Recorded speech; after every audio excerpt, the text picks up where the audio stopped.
রঙিন মাছ চাষ করে জীবন রাঙানোর স্বপ্নে বিভোর আবু রায়হান নিয়মিত পরিচর্যা আর পরম যত্নে পোনা উৎপাদন করে তার লালন পালন করছেন এই তরুণ উদ্যোক্তা। তার খামারে এখন ৩০ প্রজাতির ২৫,০০০ রঙিন মাছ রয়েছে। এখন আমার খামারে প্রায় ২০ প্রজাতির মাছ আমি চাষ করছি। এগুলোর মাঝে হচ্ছে albino koi, koi tuxedo, red Moscow, red tail platinum dumbo ear, koi tuxedo, blue head samurai, Mickey mouse platy, আরো বিভিন্ন জেব্রা আছে, গোলোটেট্রা আছে, কই কাপ, কমেট কাপ, গোল্ডফিশ, আরো বিভিন্ন রকম মাছ আমি এখানে চাষ করছি। শখের বশে ৫০০ টাকা দিয়ে ১০টি মিক্স গাপ্পি মাছ কিনে বাড়ির উঠোনে অল্প পরিসরে লালন পালন করতে শুরু করেন। আর এখন ২১টি পাকা চৌবাচ্চায় চাষ করছেন বাহারি সব রং বেরঙের মাছ। মাত্র ৪ বছরেই তরুণ এই উদ্যোক্তা পেয়েছেন ব্যাপক সফলতা। প্রথমে আমার ছেলে অল্প করে কিছু মাছ নিয়ে আসলো, আসার পরে ছোট করে একটা খামার দিল ওই পাশে ৪-৫টা হাউস। তখন ওইখান থেকে বাচ্চা হইতো, তখন এই বাচ্চা বাড়ানোর জন্য পরে আস্তে আস্তে আমি ছেলেকেও সহযোগিতা করলাম, পরে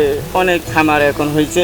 এখন আমি মোটামুটি খুব ভালো মাছ উৎপাদন করতেছি এবং এখন খুব দামি মাছ এখানে আমার এই সেটআপটাতে আছে। তো এগুলো বিক্রি করতেছি। এ পর্যন্ত মোটামুটি আমি ১ লাখ টাকা প্লাস মাছ বিক্রি করছি। তবে এখন আমার যে সেটআপটা আছে এখানে, আমার ওই যে ২টা হাউজে ৩ লক্ষ টাকা মাছ আছে। নীলফামারী সদর উপজেলার টুপামার ইউনিয়নের রামগঞ্জ বাজার এলাকায় উদ্যোক্তা আবু রায়হান রঙিন মাছ চাষ করে সফল উদ্যোক্তা হিসেবে পরিচিতি পেয়েছেন। রায়হান জানান ২০২০ সালে সময় কাটানোর জন্য নীলফামারী শহরের একটি অ্যাকোরিয়াম ফিশের দোকান থেকে ১০টি ভিন্ন প্রজাতির বাহারি রঙের মাছ কিনে বালতিতে রাখেন। ১৫ দিন পর সেই বালতির পানি পরিবর্তন করার সময় দেখতে পান কয়েকটি মাছের পেটে ডিম রয়েছে। ওইখান থেকে নিয়ে আসার পর আমি ছোট একটা বালতিতে করে মাছগুলো রাখছি। তো সেখান থেকে প্রায় ১ মাসের মতো পরে দেখতেছি মাছের পেটে ডিম হচ্ছে। পরে আমি পানিগুলো চেঞ্জ করে দিই, তারপরে মাছগুলো বাচ্চা দেয়। ওইখান থেকে অনেকগুলো মাছ বাচ্চা হয় আর কি। তো সেই মাছগুলো আমি পরে রাখার মতো জায়গা পাই না, পরে ছোট একটা হাউস করি প্রথমে, তো সেখানে রাখি। অনেক সুন্দর লাগে, ভালো লাগে। পরে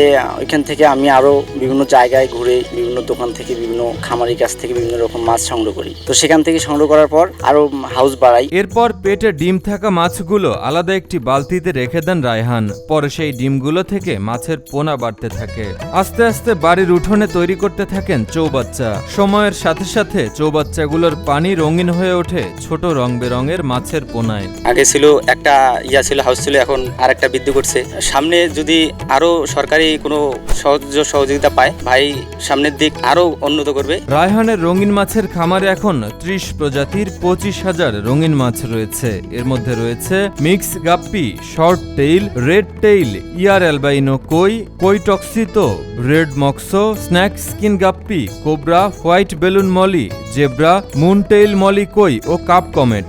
আকার আর জাত অনুযায়ী মাছের দামও ভিন্ন। এক একটি মাছ ১০ টাকা থেকে ৫০০ টাকা পর্যন্ত বিক্রি করা হয় বলে জানান আবু রায়হান। অনেকে আবার আসতেছে যে ভাই এটা কিনবো বা এটা কিভাবে করবো, মানে প্ল্যান শেয়ার করতেছে। আবার কেউ নিতে আসতেছে যে কিভাবে শুরু করবো। আসলে এটা একটা ভালো লাগার বিষয়, যে অনেক ভালো লাগতেছে যে এত সুন্দর মাছ, আবার অনেকজন আসতেছে দেখতেছে।